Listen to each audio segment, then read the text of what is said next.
Imagine a história de Lisa, uma mulher de 30 e poucos anos cuja vida parecia estar em uma espiral descendente. Lisa estava presa em um ciclo vicioso de hábitos destrutivos.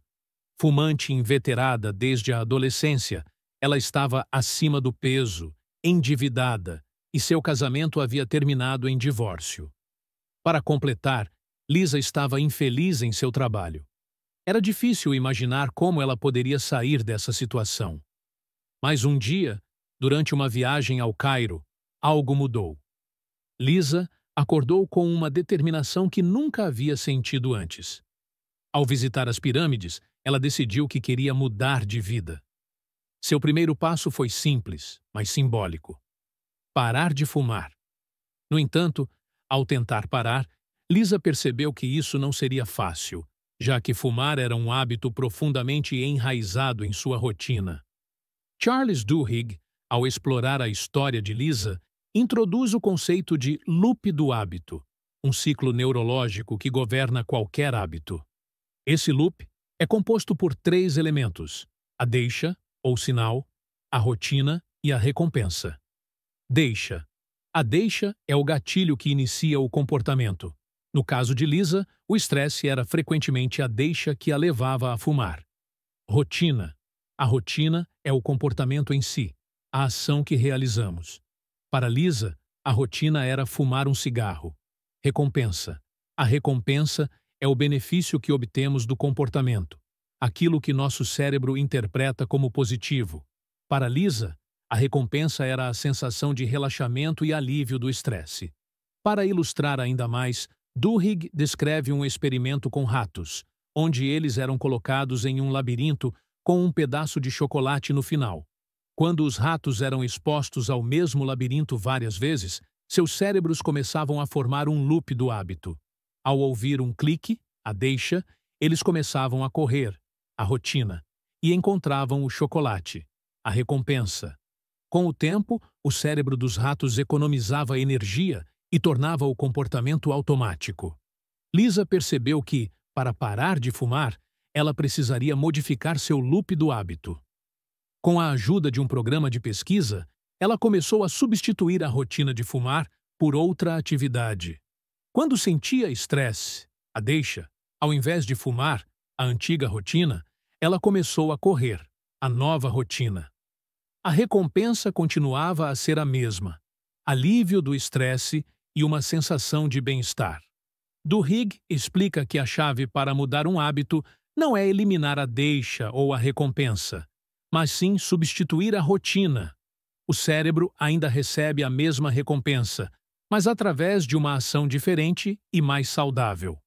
Com o tempo, Lisa não só conseguiu parar de fumar, mas também transformou outros aspectos de sua vida. Ela começou a correr regularmente, perdeu peso, conseguiu um novo emprego, pagou suas dívidas e até começou um curso universitário. A transformação foi tão impressionante que os cientistas que a estudaram perceberam que sua estrutura neurológica havia mudado. Novos hábitos não só haviam substituído os antigos, mas haviam reconfigurado seu cérebro para padrões de comportamento mais saudáveis. A história de Lisa ilustra como hábitos são poderosos e, ao mesmo tempo, mutáveis.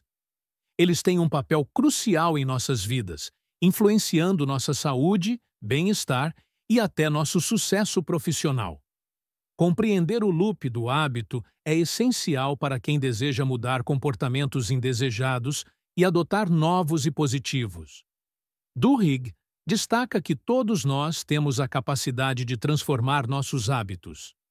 Ao identificar as deixas, rotinas e recompensas que formam nossos loops de hábito, podemos reescrever esses padrões para criar mudanças significativas e duradouras em nossas vidas. Imagine acordar um dia e não lembrar de nada das últimas décadas. Essa é a história de Eugene Polly, conhecido como EP, que perdeu a capacidade de formar novas memórias após uma encefalite viral devastadora. A doença destruiu uma parte crítica de seu cérebro, o hipocampo, responsável pela formação de novas memórias. No entanto, Eugene tornou-se um dos casos mais estudados na neurociência, devido à sua capacidade de criar novos hábitos, apesar de sua amnésia severa. Os cientistas, liderados pelo Dr. Larry Squire, estavam intrigados com o caso de Eugene. Mesmo incapaz de lembrar que acabara de almoçar, ele conseguia encontrar o banheiro em sua nova casa sem ajuda. Como isso era possível? O que eles descobriram foi revelador. Os hábitos são formados e armazenados em uma parte diferente do cérebro, conhecida como os gânglios basais. Essa descoberta mudou a forma como entendemos os hábitos. Enquanto o hipocampo é responsável por memórias conscientes, os gânglios basais são como um piloto automático do cérebro, encarregado dos comportamentos repetitivos e automáticos. Eugene era a prova viva de que, mesmo sem a capacidade de formar novas memórias conscientes, ele podia desenvolver novos hábitos. Isso ocorre porque os gânglios basais tomam o controle quando uma ação é repetida frequentemente, transformando-a em um hábito. Para entender melhor, os cientistas começaram a realizar experimentos com Eugene. Em um deles, eles colocaram comida em um canto específico de um labirinto e pediram a Eugene que a encontrasse. No início, ele estava perdido, mas, após várias tentativas, ele começou a encontrar o caminho para a comida automaticamente. Mesmo que Eugene não lembrasse conscientemente do labirinto ou do experimento, seu cérebro havia criado um hábito. A história de Eugene exemplifica como os hábitos são formados, por meio da repetição constante. Quando fazemos algo repetidamente, nosso cérebro começa a criar um loop de hábito. Uma vez estabelecido, esse loop é executado automaticamente, sem a necessidade de pensamento consciente. Isso explica por que podemos dirigir até o trabalho sem pensar em cada curva ou botão do elevador. Os hábitos têm uma função vital no cérebro: economizar energia. O cérebro está constantemente procurando maneiras de ser mais eficiente e economizar recursos. Quando um comportamento se torna habitual, ele requer menos esforço mental, liberando o cérebro para focar em outras tarefas. Por isso, hábitos podem ser incrivelmente poderosos, mas também difíceis de mudar.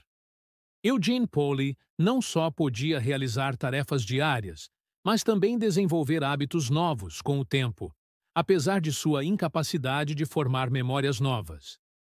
Isso nos ensina que hábitos têm um papel central em nossas vidas. Eles moldam nossas rotinas diárias, nosso desempenho no trabalho e até mesmo nossa saúde. A história de Claude Hopkins. Imagine um publicitário em Nova York do início do século XX, ansioso para transformar um produto desconhecido em um sucesso estrondoso. Esse homem é Claude Hopkins, e o produto é uma pasta de dentes chamada Pepsodent. Hopkins é conhecido por suas campanhas publicitárias inovadoras, mas ele está prestes a fazer uma descoberta que revolucionará a forma como os hábitos são criados e modificados. Naquela época, a higiene bucal não era uma preocupação comum. Poucas pessoas escovavam os dentes regularmente, e a cárie era uma questão endêmica. Hopkins enfrentava um desafio gigantesco por vencer as pessoas a adotar uma nova rotina diária de escovação. Para fazer isso, ele precisava criar um hábito duradouro.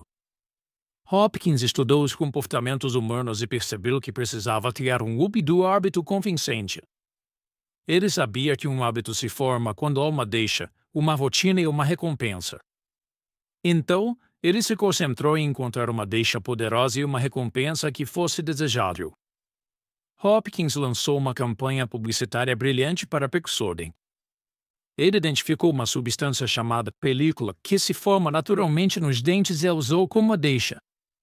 Nos anúncios, ele afirmava que a pasta de dentes Pepsodent removia essa película, deixando os dentes mais limpos e bonitos. A deixa era a sensação de película nos dentes, a rotina era a escovação e a recompensa era o sorriso brilhante e saudável. A campanha foi um sucesso imediato. As vendas de Pepsodent dispararam, e em poucos anos, escovar os dentes tornou-se um hábito diário para milhões de pessoas. A Pepsodent não só transformou a indústria de higiene bucal, mas também demonstrou o poder de criar e modificar hábitos com base no loop do hábito. Charles Duhigg explica que a chave para modificar um hábito é manter a mesma deixa e a mesma recompensa, mas alterar a rotina. O loop do hábito é uma estrutura neurológica que o cérebro segue automaticamente. Portanto, ao identificar a deixa e a recompensa de um hábito existente, podemos inserir uma nova rotina e, assim, mudar o comportamento. Duhigg ilustra essa teoria com outros exemplos. Ele fala sobre alcoólatras em recuperação que substituem o hábito de beber pelo de frequentar reuniões dos alcoólicos anônimos. A deixa pode ser o estresse ou a ansiedade. A rotina passa a ser participar de uma reunião, e a recompensa é o apoio emocional e a sensação de pertencimento. Vamos explorar como os hábitos podem transformar empresas e organizações, usando a história da Alcoa, uma gigante do setor de alumínio, como exemplo. A transformação da Alcoa foi liderada por Paul O'Neill, um CEO visionário que fez algo que parecia simples, mas que teve um impacto profundo na empresa. Nos anos 80, a Alcoa enfrentava sérios problemas de segurança e eficiência. Os acidentes de trabalho eram frequentes e a moral dos funcionários estava em baixa. Paul O'Neill, recém-nomeado CEO, encontrou uma oportunidade para revolucionar a empresa de uma maneira inesperada. Em vez de focar imediatamente em aumentar a produção ou reduzir custos, O'Neill decidiu concentrar-se em um aspecto fundamental: a segurança dos trabalhadores. O'Neill começou a implementar uma nova estratégia baseada na criação e no reforço de hábitos organizacionais. Ele fez da segurança um objetivo central e visível. A ideia era que, ao criar uma cultura de segurança, outros aspectos da empresa, como eficiência e lucratividade, também melhorariam. O'Neill sabia que mudanças profundas em uma organização exigiam mais do que simples reformas. Precisavam de uma mudança fundamental na cultura. O'Neill instituiu novas rotinas de segurança e estabeleceu metas rigorosas. Cada acidente de trabalho era tratado com seriedade e analisado profundamente para entender suas causas e evitar recorrências. Em vez de simplesmente punir a negligência, ele criou um sistema onde a segurança era recompensada. As equipes eram incentivadas a identificar e relatar perigos, e a empresa investiu em treinamentos contínuos para garantir que todos estivessem alinhados com as novas práticas de segurança. A abordagem de O'Neill foi inovadora, porque mostrou como hábitos organizacionais podem influenciar todos os aspectos de uma empresa. À medida que a segurança melhorava, a moral dos funcionários aumentava. Eles sentiam que estavam trabalhando em um ambiente mais seguro e mais respeitoso, o que se traduziu em maior produtividade e menores taxas de absenteísmo. A história da Alcoa é um poderoso exemplo de como os hábitos organizacionais podem ser a chave para transformar uma empresa. Paul O'Neill demonstrou que, ao focar em um aspecto crítico, neste caso, a segurança, e criar rotinas e recompensas em torno disso, ele poderia mudar a cultura da empresa e, por consequência, melhorar todos os outros indicadores de desempenho. A lição é clara: hábitos bem estabelecidos e reforçados podem ter um impacto profundo e positivo em qualquer organização. Este capítulo nos mostra que, assim como em nossas vidas pessoais, os hábitos são fundamentais para o sucesso organizacional. A chave é identificar os hábitos que precisam ser mudados e criar novas rotinas que levarão a resultados positivos. Ao entender e aplicar esses princípios, qualquer empresa pode transformar seus desafios em oportunidades de crescimento e sucesso. Agora, vamos explorar como os hábitos podem não apenas transformar indivíduos ou empresas, mas também moldar movimentos sociais inteiros. Para isso, vamos revisitar um dos momentos mais emblemáticos da história dos direitos civis nos Estados Unidos, centrado em Rosa Parks, e o boicote aos ônibus em Montgomery. Rosa Parks, uma costureira afro-americana, se tornou um ícone da luta pelos direitos civis quando, em 1º de dezembro de 1955, ela se recusou a ceder seu assento a um passageiro branco em um ônibus segregado em Montgomery, Alabama. Esse ato de desobediência civil não foi um evento isolado, mas o resultado de uma série de hábitos sociais e comunitários profundamente enraizados. O que muitas vezes não é discutido é como o movimento dos direitos civis usou e modificou os hábitos sociais para mobilizar uma comunidade inteira. As igrejas, por exemplo, serviram como pontos de encontro e centros de comunicação, onde líderes comunitários organizavam boicotes e protestos. Esses encontros regulares criaram um hábito de reunião e discussão, que foi fundamental para a coesão e a força do movimento. Líderes como Martin Luther King Jr. entenderam o poder dos hábitos comunitários. Eles usaram rotinas existentes, como cultos dominicais e reuniões sociais, para introduzir novas ações e estratégias. As mensagens de resistência pacífica e solidariedade eram reforçadas repetidamente, criando um novo padrão de comportamento entre os membros da comunidade. O boicote aos ônibus em Montgomery durou mais de um ano. Durante esse tempo, a comunidade afro-americana desenvolveu novos hábitos para contornar a segregação nos transportes. Eles organizaram sistemas de carona, caminharam longas distâncias e apoiaram-se mutuamente para manter a pressão sobre o sistema de transporte público segregado. A perseverança e a adaptação dos hábitos comunitários resultaram em um impacto econômico significativo no sistema de ônibus de Montgomery. A redução no número de passageiros levou a perdas financeiras, forçando as autoridades a reconsiderar as leis de segregação. Esse exemplo mostra como a mudança de hábitos em massa pode ter um efeito poderoso e tangível. Em 13 de novembro de 1956, a Suprema Corte dos Estados Unidos declarou que as leis de segregação nos ônibus de Montgomery eram inconstitucionais, levando à integração dos ônibus. Essa vitória não foi apenas legal, mas também uma prova do poder coletivo de uma comunidade unida por novos hábitos e objetivos comuns. A história de Rosa Parks e o boicote aos ônibus de Montgomery nos ensina que hábitos comunitários podem ser uma força de mudança social. Quando uma comunidade se une, reforça novos comportamentos e apoia-se mutuamente, ela pode desafiar e mudar sistemas opressivos. A mudança de hábitos não é fácil, mas, quando alcançada coletivamente, pode transformar sociedades inteiras. Em Londres, no ano de 1987, uma noite comum no movimentado King's Cross Station rapidamente se transformou em um pesadelo.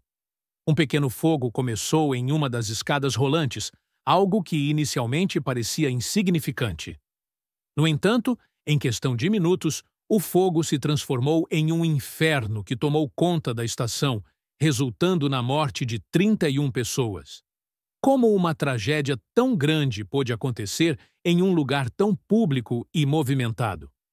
A causa do incêndio foi algo que muitos nem sequer notaram: a negligência com a limpeza das escadas rolantes. O óleo e a sujeira acumulados ao longo dos anos criaram o combustível perfeito para o fogo. Mas o problema não era só a sujeira. Havia um hábito enraizado de ignorar as pequenas coisas, como manutenção e limpeza regulares. Além disso, os funcionários não estavam preparados para lidar com emergências. Quando o fogo começou, ninguém sabia ao certo como reagir. As instruções eram confusas, os treinamentos eram insuficientes e os equipamentos de segurança estavam desatualizados. Após a tragédia, algo surpreendente aconteceu. A administração do metrô de Londres percebeu que precisava reformular completamente seus procedimentos de segurança. O incêndio foi um ponto de virada. A reação inicial foi de choque e luto, mas rapidamente se transformou em ação. Uma nova liderança foi introduzida, focada em reformular os hábitos da organização. Pat Nick, o novo diretor de segurança, enfrentou o desafio monumental de transformar os hábitos de uma organização gigante e burocrática. Ele começou identificando os hábitos que levaram ao desastre, focando em mudar a cultura de complacência que havia se instalado. Nick implementou treinamentos rigorosos para todos os funcionários, desde os operadores das escadas rolantes até os gestores. As novas rotinas incluíam simulações de emergência frequentes, onde os funcionários praticavam respostas coordenadas a diferentes cenários de crises. Equipamentos de segurança foram modernizados e procedimentos claros foram estabelecidos para situações de emergência. Cada detalhe foi revisto para garantir que todos soubessem exatamente o que fazer em caso de incêndio. A tragédia no King's Cross Station serviu como um catalisador para mudanças profundas e positivas. A liderança de Nick demonstrou que crises podem ser momentos de transformação, desde que abordadas com um foco determinado em alterar hábitos antigos e ineficazes. Os hábitos organizacionais são poderosos, muitas vezes invisíveis, ditando como as pessoas agem em situações de rotina e emergência. A tragédia revelou as falhas dos sistemas existentes, mas também abriu portas para melhorias significativas. Vamos conhecer Angie, uma mulher que parecia ter tudo sob controle até ser dominada por um vício devastador em jogos de azar. Angie era uma executiva bem-sucedida em uma grande empresa, mãe dedicada e esposa amorosa. No entanto, tudo começou a desmoronar quando ela começou a frequentar cassinos. O que começou como uma diversão ocasional transformou-se rapidamente em um hábito compulsivo. Angie perdeu enormes quantias de dinheiro. Sua carreira e sua família estavam à beira da ruína, e ela sentia que não tinha controle sobre suas ações. Decidida a recuperar o controle de sua vida, Angie se inscreveu em um programa de reabilitação para viciados em jogos de azar. Lá, ela aprendeu sobre o loop do hábito e começou a identificar as deixas e recompensas que alimentavam sua compulsão. A chave para Angie foi entender que, embora não pudesse eliminar completamente suas deixas, a sensação de tédio ou a presença de um cassino nas proximidades, ela poderia alterar sua resposta a essas deixas. Por exemplo, em vez de ir ao cassino quando sentia tédio, Angie começou a praticar corrida. A nova rotina, correr, ainda proporcionava uma recompensa, um sentimento de realização e liberação de endorfinas, mas era uma atividade saudável e construtiva. Charles Duhigg usa a história de Angie para discutir uma questão profunda. Até que ponto somos responsáveis por nossos hábitos e comportamentos?